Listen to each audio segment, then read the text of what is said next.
Keyshawn Johnson said it best. Like, you can't be the rah-rah type guy. I mean, when you got grown men who got baby car seats in the back, right? I mean, you got to treat these guys like professionals. I mean, you see Garrett Wilson upset on the sidelines, yelling at his own coach. So to me, I just think that the bottom is indeed going to fall out. I think that this might be the game where, you know, 2 middle fingers in the air to Aaron Glenn from his team. So I think that this is a great opportunity for the Carolina Panthers. But all right, fellas, let's go ahead. Let's get into these Week 7 previews and predictions. The Tampa Bay Buccaneers are facing the Detroit Lions. The Detroit Lions, who have played pretty damn good football so far this season, but James, they are coming off of a big loss, a big loss to the Kansas City Chiefs. Brian Branch going to be suspended in this game, probably the big storyline for this one. What are your thoughts? Yeah, this is obviously going to be a very, very difficult game. Besides the Philadelphia Eagles, this is going to be the best team that the Bucs have played this year, right? So it is going to be a very, very competitive matchup, in my opinion. Monday Night Football prime time is always a stressful thing to watch, right? I hate having to wait past the weekend to watch football, but I think this will be a really good team between two competitive powerhouses in the NFC, in my opinion. And with that being said, I will take the Bucs in this one. Why not? I do think that they will continue to keep the good times rolling, get a really, really big monumental win here, and continue to establish themselves as the powerhouse of the NFC. So give me the Bucs. James is taking his Buccaneers. Let's go on over to you, Berto. Who are you taking? I'm taking Detroit. This is a real test for that Tampa Bay defense, the secondary, particularly after being gashed by Kendrick Bourne last week. How do you contest? How do you control Jameis Williams? How do you control Amon-Ra St. Brown, Sam Laporta? They have a lot of weapons on that offensive side for Detroit. And going into that hostile atmosphere, I don't see Tampa Bay winning this one. Give me Detroit. All right. We got Berto taking Detroit. Clay, let's go down to you. What squad are you rolling with? Yeah, I mean, this is honestly could be end up being the NFC Championship preview, honestly. Mm-hmm. You know, Baker's playing at an MVP level, like we've all said on this channel, even though half of his that offense is in crutches, but he's still slinging it. Detroit secondary, if you go look at it right now, is beat to hell. But, you know, you got a shot here for Tampa Bay to make a huge statement against a very good team. But Ford Field has been a death trap for like visiting teams. It seems like that's the same way, like, you know, we say about Mercedes-Benz Stadium and what we say about the Dome down there in New Orleans. It's a death trap. And you're talking about a Lions team that's averaging 44 points a game at home. I think this game is going to be a shootout. I just think Detroit's got too much firepower right now until, you know, if the Buccaneers were fully healthy, I might pick the Bucs. But until they're fully healthy, I got to take the Lions in this one. I think it's going to be close, and I think it's going to be a shootout, but I'm going to take the Lions. All right, we got Berto and Clay both taking the Lions. James taking his Buccaneers. TJ, what route are you going to go? I'm going with the Tampa Bay Buccaneers. I'm not betting against Baker Mayfield anymore, man. It just seems like no matter who they go up against, they always in the thick of things. They're always there in the end, and they always find a way to kind of squeak it out. I mean, this game is going to be exciting, in my opinion. I think that both teams are going to be ready to play. Tampa wants to show that they can be a legit contender. All the while, Detroit, I mean, they're trying to bounce back. So it's going to be a dogfight. But I think when you're talking about a game being close and game on the line, I'm rolling with Baker Mayfield and the Tampa Bay Buccaneers until they prove otherwise. I got the Bucs winning this game. All right, guys, let us know your thoughts about the game into the comment section below. Certainly going to be a good one and a test for both of these teams in the NFC that very well could see each other in the playoffs as they fight for the #1 seed in the NFC. But Berto, let's go on over to you and give us your thoughts and opinions here for this Week 7 matchup, Atlanta versus the 49ers. Big question for this one probably feels like, how healthy are the 49ers going to be going into it? And to that, I'll say, not Atlanta's problem. Atlanta's problem is to show up and show out. But this game here, I am going to take the Falcons, but with caution, right? This, to me, smells like the ultimate trap game for this Falcons team. Coming off an emotional win as we did on Monday Night Football against the Buffalo Bills, I don't want the Falcons to lose their mentality or their sense of grit going into this game and with San Francisco. Yes, this is a decimated San Francisco 49er team that just, oh, by the way, lost the heart and soul of that defense in Fred Warner. And sure, while next man up mentality is alive and well with Robert Saleh's scheme, I don't know if they're going to be the same 49ers team, but that's where they could be even more dangerous because we could get the very best out of San Francisco. So that's the troubling part for me. I need Atlanta to stay focused, have a killer's mentality, be the shark, smell that blood in the water, go and attack, and come out with a dub on Sunday Night Football. I'm taking my Falcons on this one, man. Berto is taking his Atlanta Falcons against the San Francisco 49ers. Clay, who are you taking? Yeah, again, I've said it before. I'll say it again. Like, I need to see this Falcons team be consistent, right? I mean, they are coming off a huge primetime win, and you're going up against a wounded animal. And a trap game does feel right? San Francisco is beaten up. Fred Warner's done for the year. Brock Purdy, we're not sure where his status is. I doubt he's going to play, though. But this is still Kyle Shanahan's team. Like, they reloaded faster than you think. I mean, Kendrick Bourne's heating up back-to-back 100-yard games. That defense still knows how to make your, quarterbacks miserable. We've seen that. Again, the Falcons have looked better, no doubt about that. But going cross country on a short week, that is a tough spot for sure. I think they're going to hang into this game. I think this is going to come down to like a game-winning field goal. But I'm going to take the Niners to close it out at home. All right, Clay's going to take the 49ers. TJ, who are you taking? Yeah, I'm going to go with the Falcons in this game. I just think that the loss of Fred Warner is huge. I mean, I don't think people understand the magnitude of this loss. This guy is arguably the best linebacker in football. And when you don't have that Mike in the middle that's calling out the offense and being able to, neutralize that running game, I just think that it's going to be tough. And Bijan Robinson is playing some really good, inspired football right now. I do think Kyle Shanahan is going to be prepared. I mean, Zach Robinson comes from that Sean McVay Rams tree, so he's familiar with the offensive concepts. So I think that that'll be beneficial to them. But I just think that the Atlanta Falcons just have a little bit more firepower, than the 49ers. And I also looked at the game versus the Rams a couple of weeks ago where, the Rams were able to get pressure on Mac Jones. And, they sacked him quite a few times. And when they didn't, they hit him quite a bit. And you look at the Atlanta Falcons, I mean, the dogs are hunting on defense. So I just think that right now the 49ers are decimated with injuries. I think that they're going to be competitive in this game. You got Christian McCaffrey still out there. But who else do you have? So I got to go with the Atlanta Falcons for the win. All right, TJ is going to take the Atlanta Falcons. James, who are you going to take on this one? Let me get the Atlanta Falcons in this one. I think that this is going to be a game where I think that the 49ers are just way too beat up. I just saw that, for myself whenever they played the Bucs. And TJ ain't kidding. Losing a guy like Fred Warner is so detrimental to that 49ers defense. So I think that Bijan Robinson is in line for a big game. And I think that the Falcons will come away with the victory here. Wow. So Clay, looks like you are going to be the underdog this week. Nothing wrong with that, because let me tell you, if the 49ers do end up winning, you are going to be bumping your chest on this one next week. But let's go ahead and let's transition on into the next game, because speaking of you, Clay, your Carolina Panthers are taking on the New York Jets. The New York Jets, who are just crumbling at the absolute seam. And that's, by the way, for the Jets record, by the way, they're always crumbling at the seam. So the fact that they're crumbling even more is pretty crazy. But that team has not won a single game so far this season. They are losing games. Aaron Glenn at this point is just not even trying to win, right? Like, they're just trying to say, let's not allow this to be a bigger blowout than it needs. This guy's smiling on the sidelines and doing his little strut dances while they're getting blown out. So it feels like another win for you guys, Clay. But what do you think? Shouts out to Richie. Shout out to Richie, man. He's crashing out. Yo, that was evil. I don't know how the Jets. The crazy part is, guys, is like, I don't know how the Jets are favored in this game by 1.5 points. Wow. If you want some free money, I would go ahead and put the money down on plus 1.5 for the Panthers, because I mean, we have literally won the last 3 out of the 4.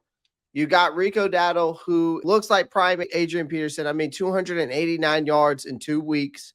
Our offensive line, again, continues to win in the trenches. Now, the biggest question here for Carolina is, of course, we're 0-3 on the road, okay? We've got to figure out how to win on the road. We figured out how to win at the bank, but this Jets team, I don't know what you're going to get. Right? I mean, people sitting on the couch watching that Jets game had more passing yards than Justin Fields last week. So they just put on one of the ugliest offensive performance you'll ever see in London. You can't almost win by accident and expect that to keep working. Justin Fields and Aaron Glenn, here's the thing. They need this one. I think that it will be close because Carolina, for right now, just has been keeping games close, and I'm going to stick with that. But our defense, man, again, top 10 rushing defense, top 10 overall in yards allowed and points allowed. Daddle, and if Chuba Hubbard comes back, I mean, we're just going to wear down that defensive front and win this game in the trenches. So I'm taking my Panthers in this game. Clay's taking his Carolina Panthers for another win to continue to get right. TJ, what do you think? Yeah, I got the Panthers in this game. The more I look at Aaron Glenn, the more I just feel like he's just not cut out to be an NFL coach.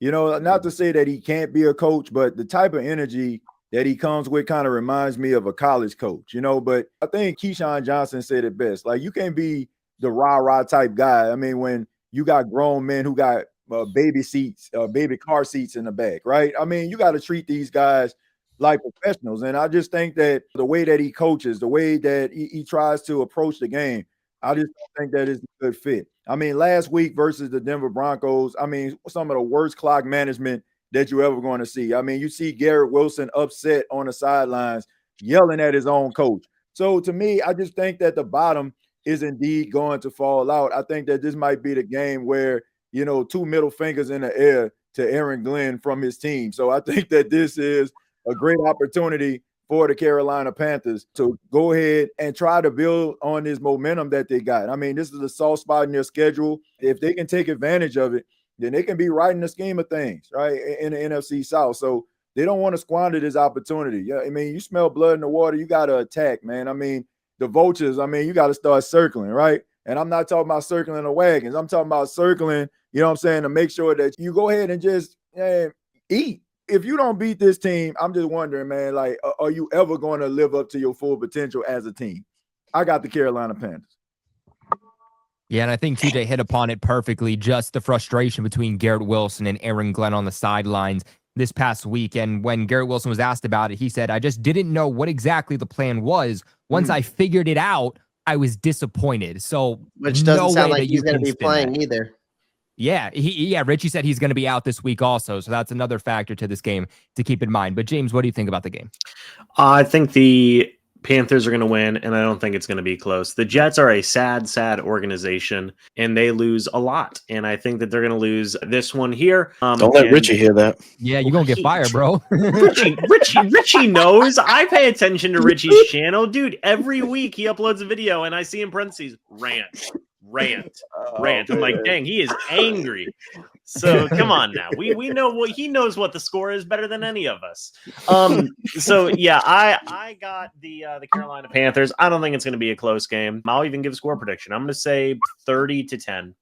Wow. 30-10. I mean, that would be the most dominant Carolina Panthers win. And Clay, I don't even know how long. It would be 30-0. Look at him. He was setting it up.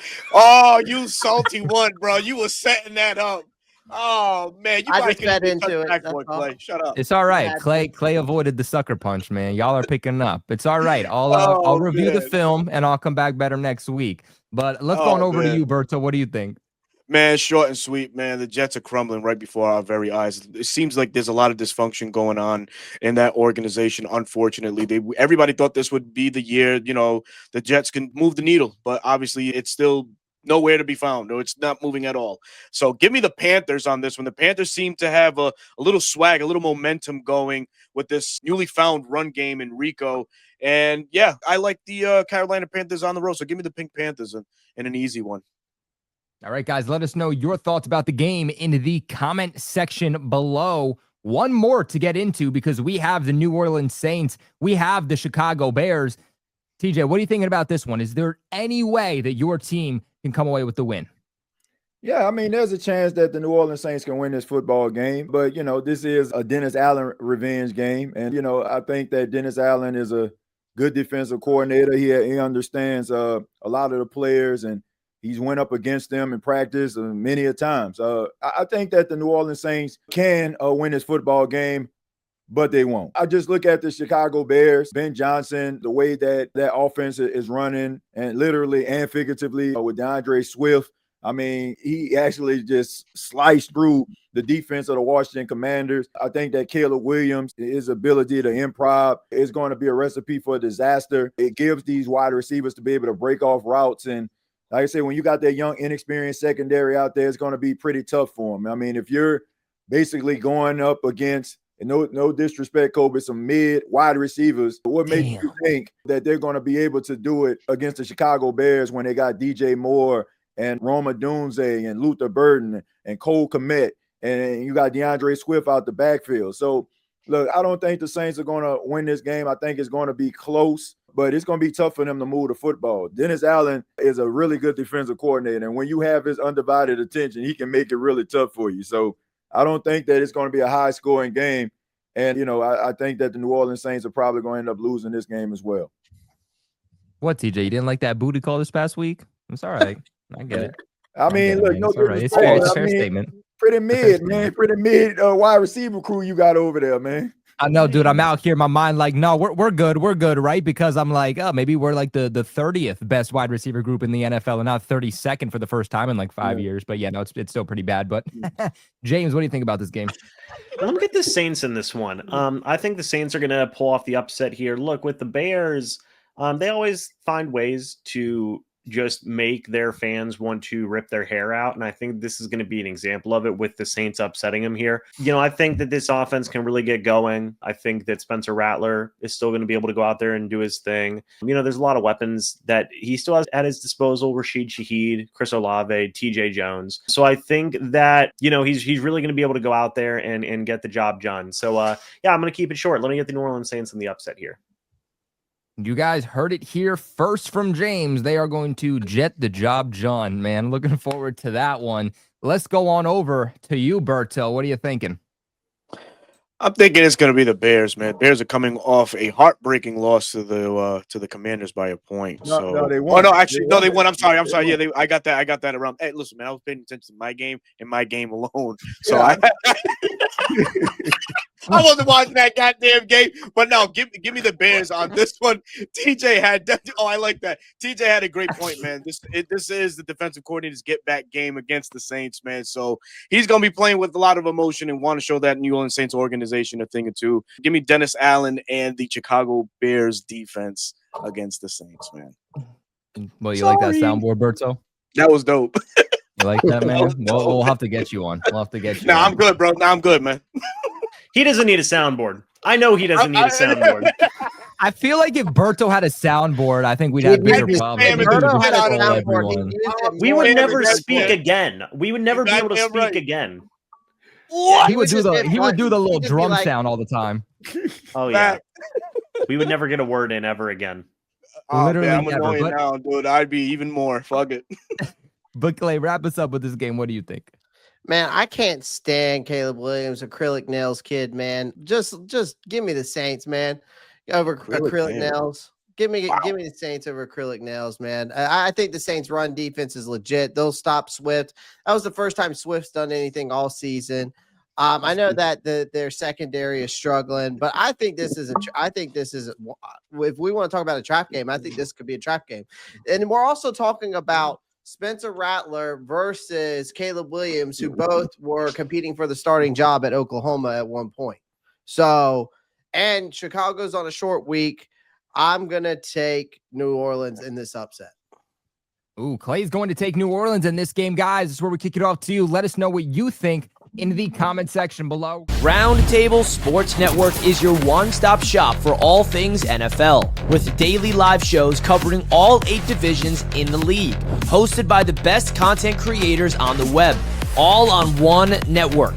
We're talking about Sleeper, baby. Right now, use the promo code you see on the screen, RTS. Again, that is RTS, and you'll get up to a $100 match on your first deposit. Terms and conditions apply. See Sleeper's terms of use for details. Currently operational in over 25 states. Check out Sleeper today. The link in the description box below. Now, they only have one game right now here for the NFC South that we can put lines on, and unfortunately, it does look like they don't have any lines for the Carolina Panthers. We're talking Panthers, we're talking Jets, and right now they only have one, and that is for Breece Hall. So I'm going to put this one on over to Clay. What do you think? Breece Hall anytime touchdown, or do you think that your defense stands up tall?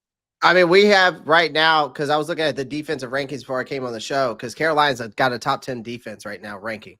They're only allowing 303 yards per game, and they're allowing less than 100 yards rushing. That's crazy to think about after that defense last year, man. And just Derek Brown, the presence of him alone is just incredible. You know, I'm going to say this. He ain't scoring a touchdown. He ain't scoring a touchdown. You're taking the under on any time touchdown for Breece Hall. I like it, guys. I don't know if we can call this a parlay because there's only one odd, but if there was more, it certainly would be. Let us know your guys' thoughts about this in the comment section below.